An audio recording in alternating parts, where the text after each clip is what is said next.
हमारे साथ इस वक्त अहमद इकबाल साहब मौजूद हैं। सर ये बताइएगा कि सैलाब की वजह से हमने देखा कि पंजाब में तबाहकारियाँ हुई, लाहौर ख़ास तौर पे जैसा शहर, यहाँ पर भी जो दरियाए रावी के रास्ते में जगह थी या जो मखसूस इलाके थे उनमें भी बड़ा नुकसान हुआ।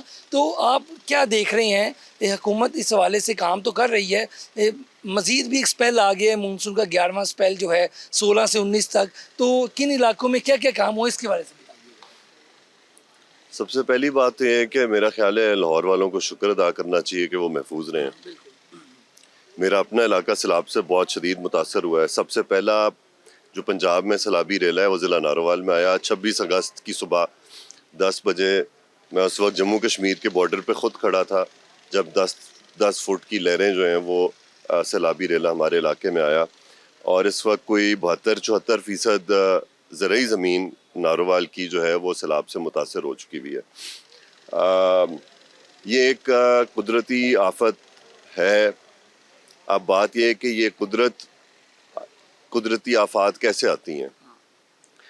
कुदरती आफात जो हैं वो हज़रत इंसान ने जो कुदरत के साथ छेड़छाड़ की है, ये उसका नतीजा है। जब आप कोई हद पार करेंगे तो कुदरत जो है वो अपना दिखाएगी कि वो इंसान जो है वो कुदरत के ताबे है, कुदरत इंसान के ताबे नहीं है। दरिया जो है वो इंसान के ताबे नहीं है, लेकिन सर अभी जो सूरत है वो इंसान के ताबे नहीं है। तो ये आज की बात नहीं है, ये जो पूरी दुनिया ने पिछली एक पूरी सदी 2 सदी जो एक इंडस्ट्रियल रेवोल्यूशन आया, ग्लोबल वार्मिंग हुई। अब देखें, बात ये कि समझने की बात ये कि इस साल जो अरेबियन सी है, बहरा अरब है, वहाँ पे 1-2 डिग्री सेल्सियस टेम्परेचर ज़्यादा था।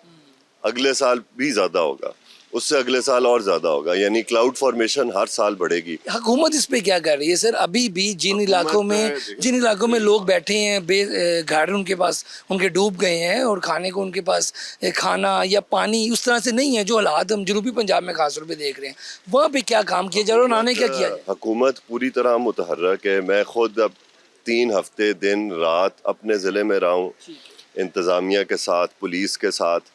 और देखें, बात यह कि जब इस इतनी बड़ी स्केल पे आफत आती है ना, तो फिर मेरा ख्याल है कि हम सब हुकूमत बन जाते हैं।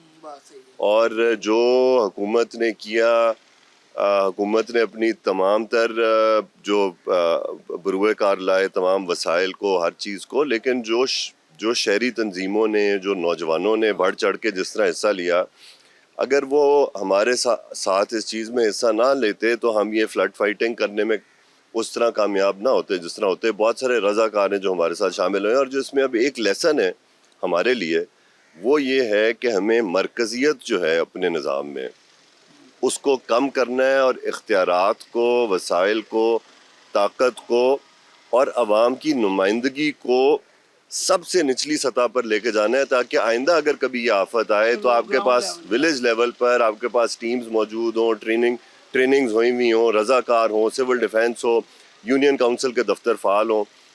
ये एक मेरे ख्याल में एक ऐसी चीज़ है जो मुस्तकबिल में हमें आफात से निपटने में आसानी।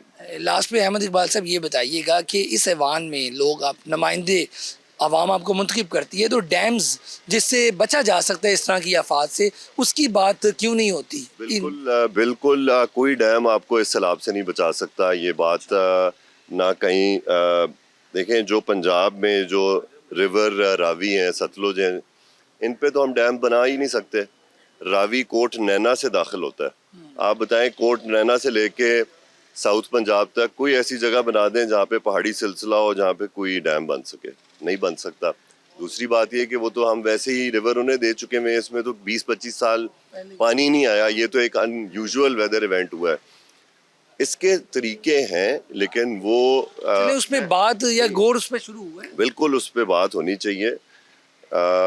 आपको देखें, सबसे पहली बात है कि हमने लाखों दरख्त काट के खुद जंगल ख़त्म किए हैं।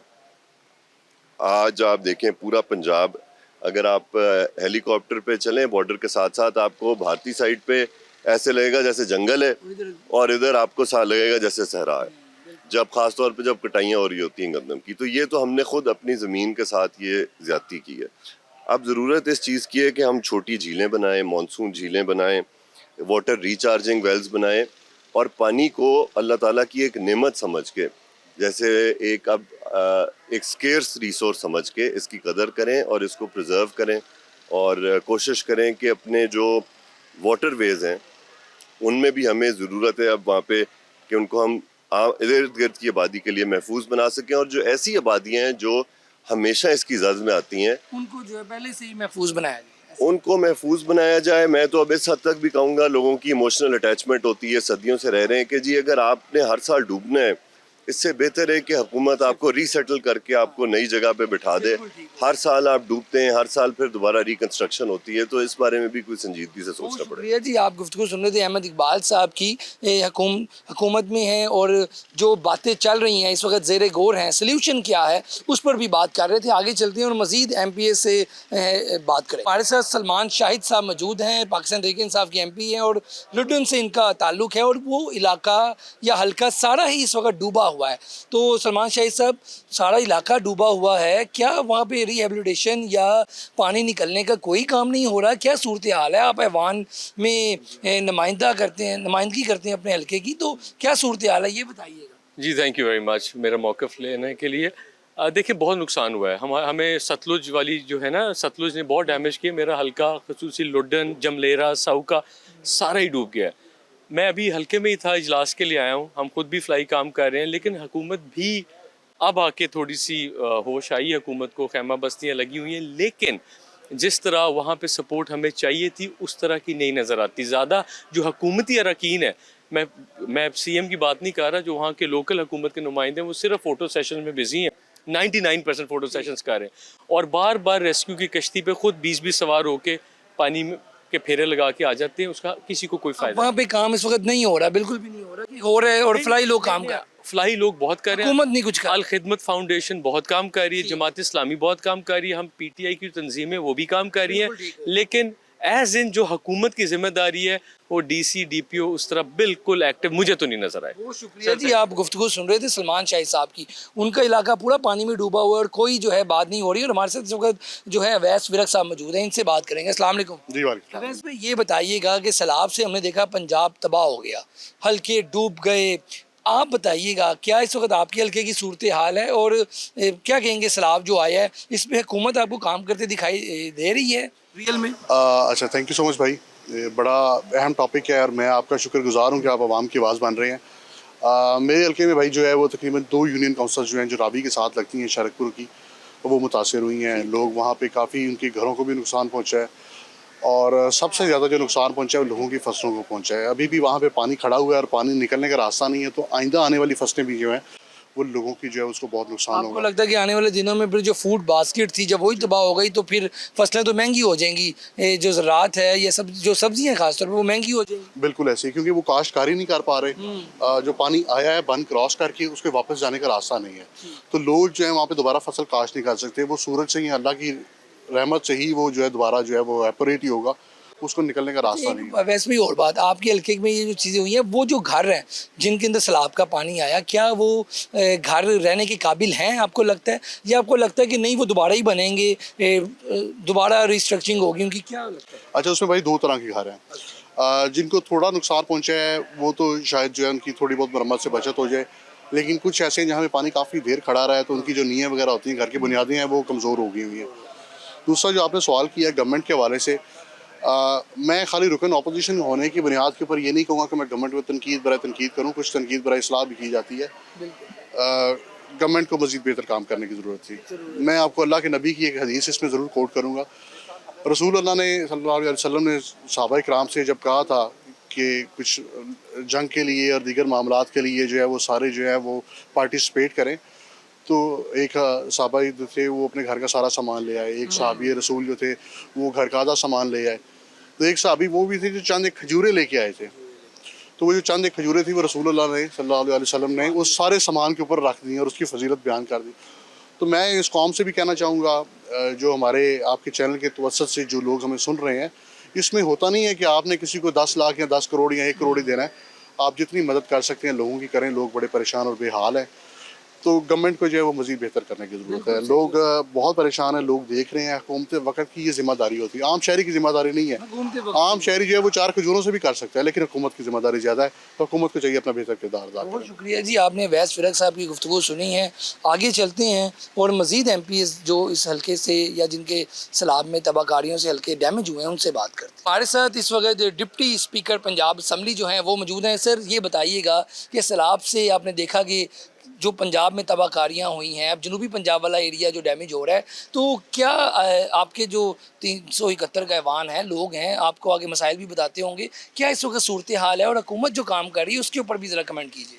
ये बिस्मिल्लाहिर्रहमानिर्रहीम, ये तो अल्लाह ताला की तरफ से एक आफत है और हिंदुस्तान ने एक आबी जारियत है उनकी तरफ से। लेकिन हुकूमत को मैं अप्रिशिएट करता हूँ कि मेरे बहावलपुर में भी बहुत ज़्यादा सैलाब आया है और मैं वहाँ पे एक एक कैंप पे गया हूँ, एक एक बंद पे गया हूँ, एक एक पत्तन पे गया हूँ और वहाँ पर लाइफ स्टॉक एक्टिव था, वहाँ पर 1112 एक्टिव थे और लोगों को एवैक्यूएशन कराई, वहाँ पे उनके माल मवेशी का इनखला किया, उनको एवैक्यूएट कराया।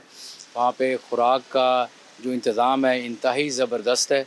अगर 400 लोगों के भी कैंप्स हैं तो वहाँ पर भी 3 टाइम का खाना है। वहाँ पर उनके बच्चों के लिए दूध प्रोवाइड किया गया है, उनके लिए टेंट्स प्रोवाइड किए गए हैं और इरिगेशन डिपार्टमेंट जो है वो एक्टिव है, हाईवे डिपार्टमेंट एक्टिव है, CNW डिपार्टमेंट एक्टिव है। मैं एक एक कैंप पे मैं चश्मदीद गवाह हूँ और मैं हुकूमत को अप्रिशिएट करता हूँ। डिप्टी स्पीकर साहब ये बताइएगा 16 से 19 मानसून का 11वां स्पेल आ रहा है, लोग पहले ही जैसे आप बता रहे हैं कि कैंपों में मौजूद हैं और आप लोग कैंपों की चलें देखभाल कर रहे हैं, लेकिन जब बारिशें होंगी दोबारा और मुख्तलिफ बीमारियाँ फैलेंगी तो मेरा ख्याल हुकूमत को नहीं चाहिए जल्दी से रिहेबिलिटेशन का काम मुकम्मल करे, उन्हें घरों में पहुँचाए। अभी तो पानी है, अभी तो पानी है। अभी तो आज की जो रिपोर्ट है PDMA की तरफ से वो 1-1 फुट जो है वो पानी कम हुआ है, लेकिन पानी अभी है। तो एक देखें, एक सैलाबी सूरत हाल है और उससे निपटने के लिए हम सब जो है कौम जो है वो सारे इकट्ठे हैं और हेल्थ डिपार्टमेंट बिल्कुल एक्टिव है और इंशाल्लाह ताला ये बहुत जल्द जब ये पानी उतरेगा तो वज़ीर आला पंजाब ने ये भी वादा किया है, ऐलान किया है कि जिन लोगों के मकानात जो है वो गिर चुके हैं उनको वो दोबारा बनवा कर देंगे। ये जो बात की गई है ये मतलब कि एक सियासी नहीं होगी, आप समझते हैं कि प्रैक्टिकली होगी? बिल्कुल सियासी नारा नहीं है, उन्होंने बाकायदा ऐलान किया है और जिनका कोई माल मवेशी का नुकसान हुआ है वो भी कंपनसेशन हुकूमत करेगी, क्योंकि रियासत एक माँ का किरदार अदा करती है और इंशाल्लाह ताला मुझे भी उम्मीद है कि जो वादा PMLN की गवर्नमेंट ने किया है वो उसको पूरा करेगी। बहुत शुक्रिया जी, आप इस वक्त गुफ्तगू सुन रहे थे डिप्टी स्पीकर पंजाब असम्बली साहब का। उन्होंने कहा है कि जो एरिए या जो घर सैलाब की वजह से गिरकर तबाह हो गए हैं उनको दोबारा बनाया जाएगा, ये ऐलान किया है वज़ीर आला पंजाब मरीम नवाज़ ने और ये कोई सियासी नारा नहीं बल्कि अमली तौर पर इस पर काम होगा।